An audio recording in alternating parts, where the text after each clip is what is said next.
¿Qué sucede cuando un líder de un pequeño país africano decide enfrentarse nada menos que al Papa, y ese acto temerario enciende la chispa de una rebelión que amenaza con transformar a todo un continente?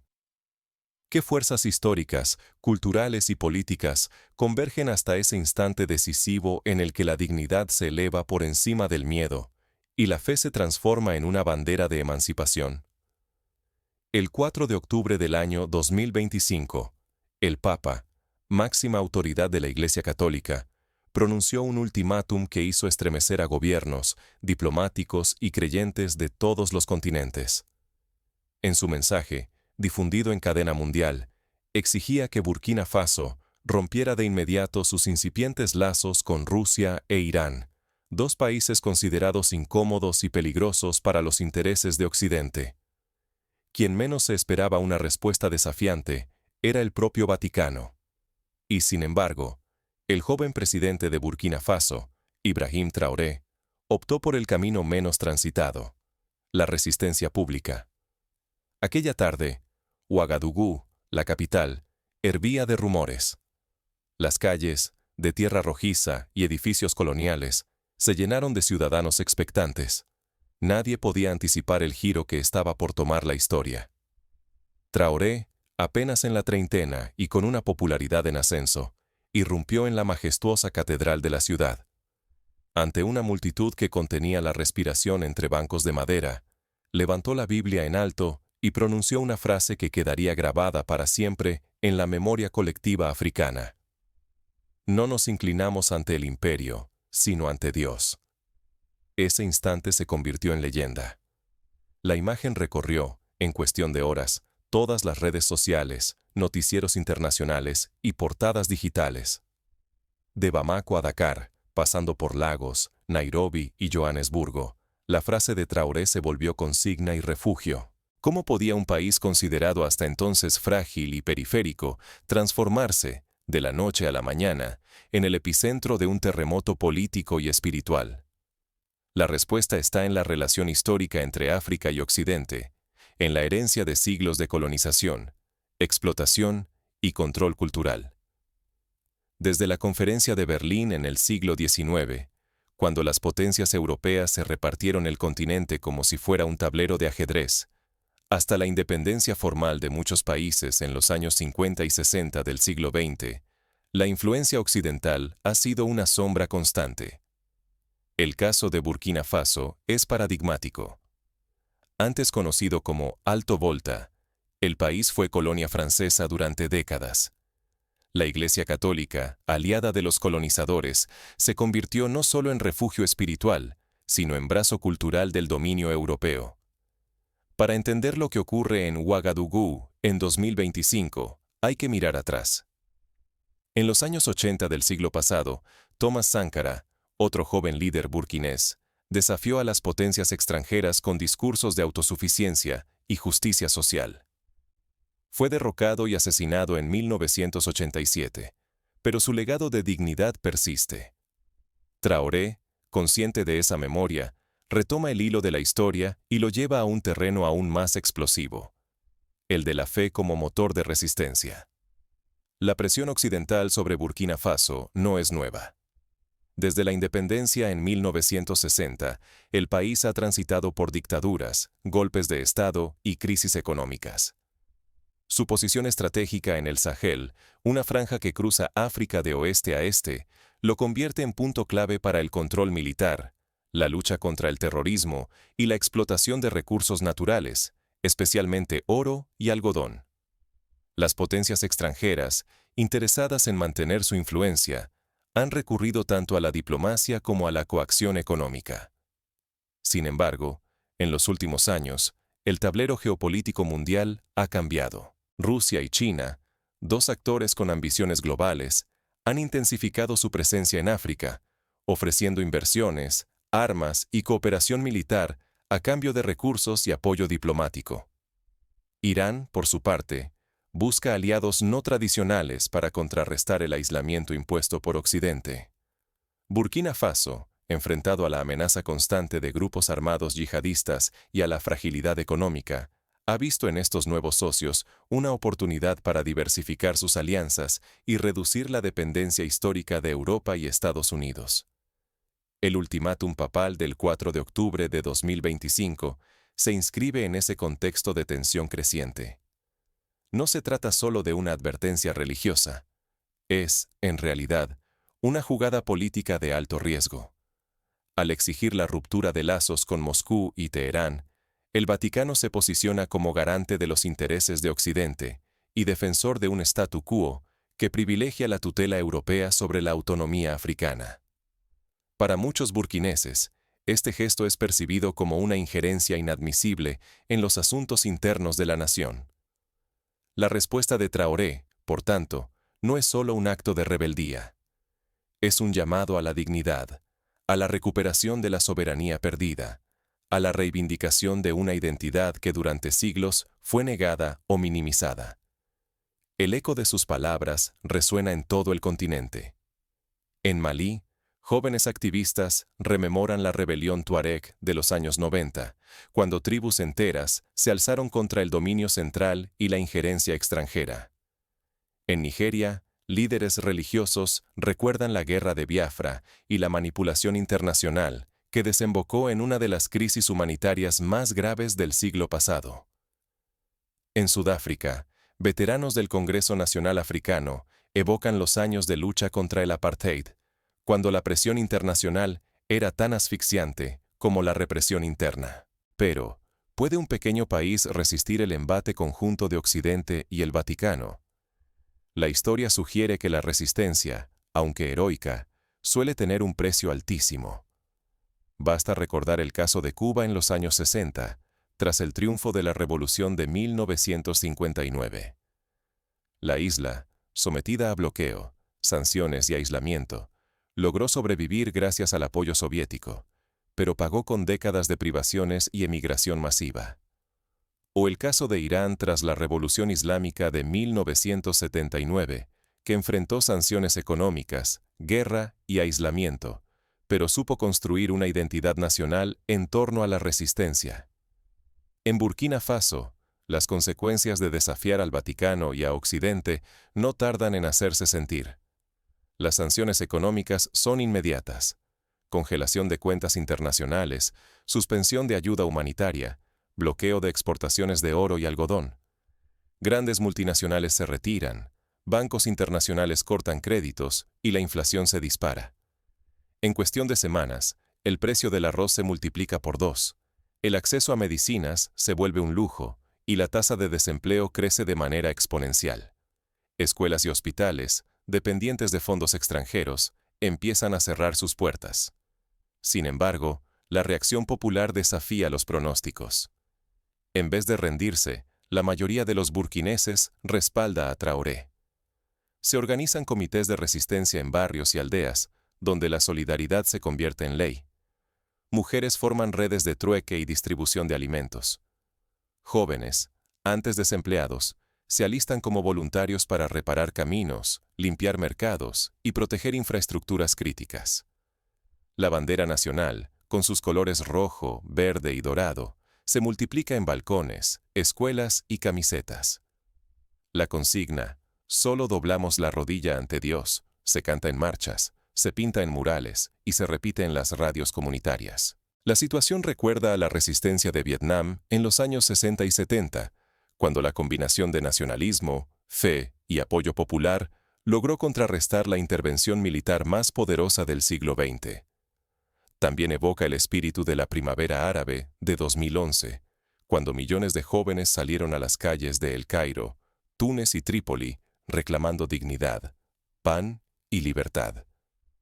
En ambos casos, la clave fue la unidad y la capacidad de transformar el sufrimiento en motor de cambio. Pero la resistencia no es solo interna. La noticia del desafío burkinés cruza fronteras y despierta simpatías. En Malí, manifestantes queman banderas extranjeras y exigen el fin de las bases militares francesas. En Níger, sindicatos y estudiantes organizan huelgas en solidaridad. En Senegal, artistas y músicos componen canciones inspiradas en la valentía de Traoré. Incluso en Sudáfrica, donde la memoria de la lucha anti-apartheid sigue viva. Líderes comunitarios envían mensajes de apoyo. Al mismo tiempo, surgen voces críticas. Algunos intelectuales y políticos temen que la ruptura con Occidente lleve a Burkina Faso al abismo. Recuerdan el caso de Zimbabue, que tras desafiar a Reino Unido en los años 90, sufrió una hiperinflación devastadora. Otros advierten que depender de Rusia e Irán puede ser peligroso, pues estos países tienen sus propios intereses y no siempre cumplen sus promesas. La historia africana está llena de ejemplos de aliados que, tras ofrecer ayuda, exigieron lealtad ciega a cambio. Sin embargo, Traoré insiste en que la clave de la nueva soberanía es la diversificación. En sus discursos, cita el ejemplo de India tras la independencia en 1947. Bajo el liderazgo de Nehru, India buscó alianzas tanto con Occidente como con la Unión Soviética. Desarrolló su industria nacional y apostó por la autosuficiencia agrícola. Hoy, India es una potencia emergente, respetada por su capacidad de mantener una política exterior independiente. En Burkina Faso, esa lección se traduce en acciones concretas. El gobierno lanza un plan nacional de reconstrucción, promueve la agricultura local, invierte en energías renovables y fomenta la educación técnica. Se crean cooperativas de agricultores, se reabren talleres artesanales y se celebran ferias culturales para rescatar tradiciones ancestrales. La Universidad de Ouagadougou organiza debates públicos sobre soberanía, identidad y el papel de la religión en la vida nacional. Se impulsa la enseñanza de lenguas africanas, como el moré y el dioula, en las escuelas primarias. La fe, tradicionalmente asociada a la sumisión, se convierte en motor de emancipación. Pastores, sacerdotes y líderes musulmanes se reúnen para dialogar sobre el papel de la espiritualidad en la resistencia. Se acuerda que la religión no debe ser instrumento de opresión, sino fuente de justicia y esperanza. Surgen movimientos ecuménicos que promueven la paz, el diálogo interreligioso y la defensa de los derechos humanos. En las iglesias y mezquitas se organizan comités de vigilancia para evitar la manipulación política de la fe.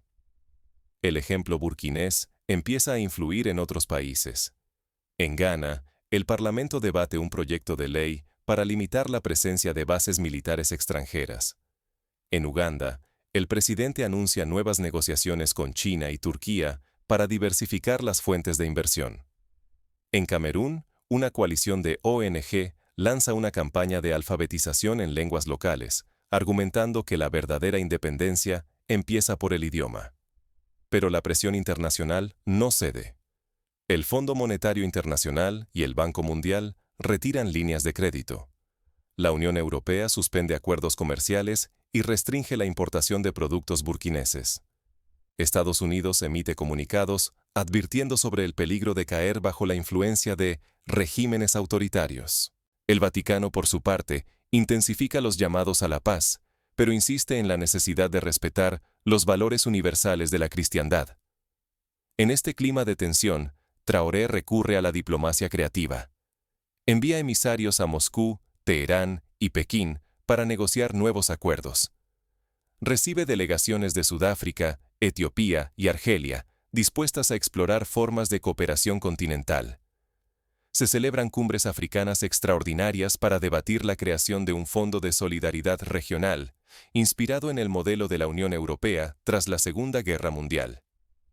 Se discute la posibilidad de una moneda común africana que libere a los países del control del franco CFA y del dólar estadounidense.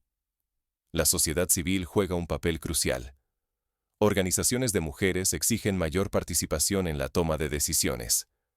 Jóvenes ingenieros desarrollan aplicaciones móviles para mejorar la distribución de alimentos y medicinas. Médicos voluntarios, formados en universidades africanas, recorren zonas rurales para ofrecer atención sanitaria gratuita. La prensa independiente, a pesar de la censura y las amenazas, documenta cada paso del proceso y denuncia los abusos, tanto internos como externos. A medida que la crisis se prolonga, Burkina Faso se convierte en laboratorio de nuevas formas de resistencia. Surgen consejos populares, inspirados en las asambleas comunitarias tradicionales, donde se discuten políticas públicas y se eligen representantes locales. Se recuperan festivales ancestrales, como el Festima de Máscaras y Danzas, para reforzar los lazos culturales y transmitir valores de solidaridad y resiliencia a las nuevas generaciones. Sin embargo, el riesgo de colapso es real. La historia ofrece ejemplos de países que, al desafiar el orden mundial, enfrentaron represalias brutales. Libia, tras la caída de Gaddafi en 2011, fue sumida en el caos y la guerra civil. Siria, tras la revuelta de 2011, ha sufrido una década de conflicto devastador. Venezuela, tras el enfrentamiento con Estados Unidos, ha vivido hiperinflación, migración masiva y polarización extrema. Estos precedentes pesan en la mente de los burkineses, que saben que la resistencia exige sacrificios y que el desenlace es incierto. Pero también hay ejemplos de éxito. Vietnam, tras décadas de guerra y embargo, logró integrarse a la economía mundial sin renunciar a su independencia política. Sudáfrica, tras el fin del apartheid, construyó una democracia multirracial gracias a la unidad y la resistencia pacífica. Botsuana, país vecino de Burkina Faso, ha mantenido una política exterior independiente y ha logrado altos niveles de desarrollo humano gracias a la buena gestión de sus recursos minerales. En este contexto, Burkina Faso explora 3 caminos posibles. El primero, la resistencia absoluta. Soportar sanciones, escasez y presiones, pero no ceder. Esto convertiría al país en símbolo continental de dignidad, pero conlleva el riesgo de crisis social y aislamiento prolongado. El segundo, el éxito diplomático. Tejer alianzas sólidas fuera del eje occidental, obtener recursos y construir una estabilidad relativa. Esto inspiraría a otros países africanos a seguir el ejemplo y podría dar lugar a un nuevo bloque de poder en el sur global. El tercero, el colapso. Bajo el peso de la presión externa y las dificultades internas, el país podría verse obligado a retroceder y aceptar condiciones impuestas desde fuera, sacrificando su autonomía y su proyecto de emancipación. Cada opción tiene sus precedentes, ventajas y riesgos. La historia de Ghana tras la independencia muestra que la resistencia puede sentar las bases para el desarrollo, pero exige tiempo y sacrificio. El caso de Egipto tras la nacionalización del Canal de Suez en 1956 demuestra que la valentía puede forzar la negociación, pero solo si se cuenta con apoyo internacional. El ejemplo de Ruanda, que tras el genocidio de 1994 reconstruyó su economía y su tejido social, enseña que la autosuficiencia es posible, pero requiere unidad nacional y liderazgo visionario. Frente a estos desafíos, Traoré promueve una agenda de transformación social. Impulsa la descentralización, otorga más poder a los gobiernos locales y fomenta la participación ciudadana. Lanza campañas de alfabetización y salud pública, inspiradas en el modelo cubano de los años 60. Organiza encuentros nacionales de diálogo interreligioso para prevenir conflictos y fortalecer la cohesión social. Promueve el emprendimiento juvenil y la innovación tecnológica, ofreciendo microcréditos y capacitación a jóvenes emprendedores. La juventud, en particular, se convierte en el motor del cambio.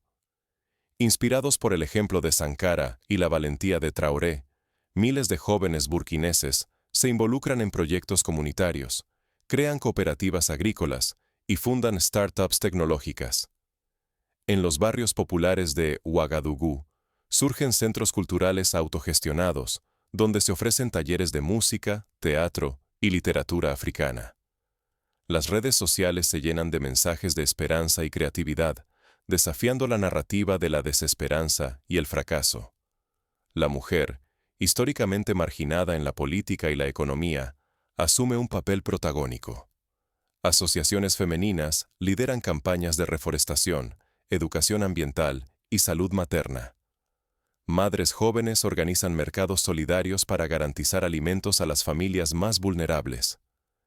Lideresas religiosas promueven el diálogo interconfesional y la defensa de los derechos de las niñas. El arte y la cultura, lejos de quedar al margen, se convierten en armas de resistencia. Poetas, músicos, cineastas y pintores producen obras que narran la lucha por la dignidad y la soberanía. El Festival Panafricano de Cine de Ouagadougou, uno de los más importantes de África, dedica su edición a la memoria de los líderes africanos que desafiaron la opresión y soñaron con una África unida y libre. No obstante, la batalla por la soberanía no es solo externa. Burkina Faso debe enfrentar sus propios fantasmas: corrupción, tribalismo, desigualdad y violencia. Traoré reconoce que la independencia real empieza por barrer la casa, por construir instituciones fuertes, transparentes y responsables. Lanza una campaña nacional contra la corrupción, inspirada en los modelos de Singapur y Botsuana, que lograron reducir la corrupción mediante la transparencia, la rendición de cuentas y la participación ciudadana. En el ámbito educativo, se revisan los programas escolares para incluir la historia africana, los valores tradicionales y la ética cívica. Se promueve el aprendizaje de ciencias y tecnologías aplicadas, con el objetivo de formar técnicos y científicos capaces de liderar el desarrollo nacional. Se otorgan becas a estudiantes destacados para estudiar en universidades africanas, asiáticas y latinoamericanas, con el compromiso de regresar y contribuir al país. La salud pública, golpeada por la retirada de la ayuda internacional, se reorganiza con recursos nacionales y el apoyo de médicos expatriados que deciden regresar al país. Se crean clínicas móviles para atender a poblaciones rurales y se forman promotores de salud comunitarios. Se lanza una campaña de vacunación masiva contra enfermedades endémicas, siguiendo el ejemplo de Etiopía y Mozambique en los años 70. En la agricultura, se impulsa la agroecología y la soberanía alimentaria. Agricultores reciben semillas mejoradas, capacitación en técnicas sostenibles y acceso a microcréditos. Se promueve el consumo de productos locales y se reducen las importaciones de alimentos. El gobierno negocia acuerdos con países vecinos para intercambiar excedentes agrícolas y garantizar la seguridad alimentaria regional. A nivel internacional, Burkina Faso intensifica su participación en organizaciones africanas como la Unión Africana, la CEDEAO y el G5 Sahel. Propone la creación de una fuerza conjunta de paz para enfrentar amenazas comunes, como el terrorismo y el tráfico de armas. Se exploran mecanismos de resolución de conflictos inspirados en la tradición africana de la palabrería, donde la mediación y el diálogo prevalecen sobre la violencia.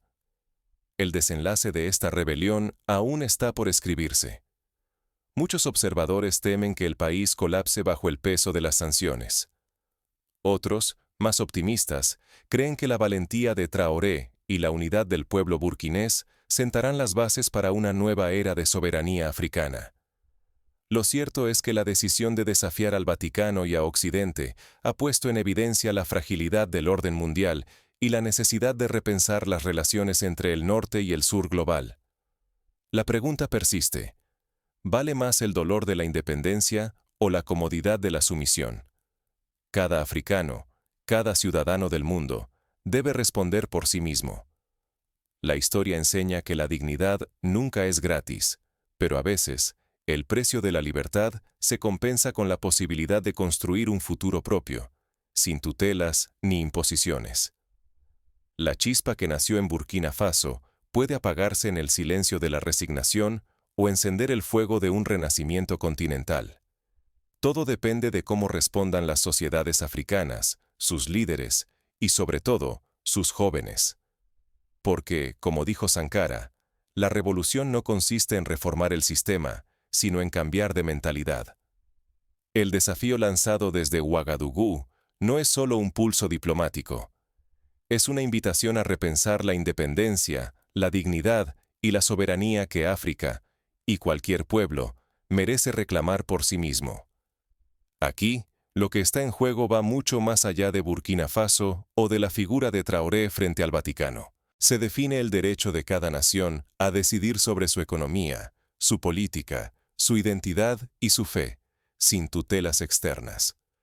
Permanecer indiferente es, en última instancia, dejar que otros dicten el rumbo de valores universales como la autodeterminación y la dignidad.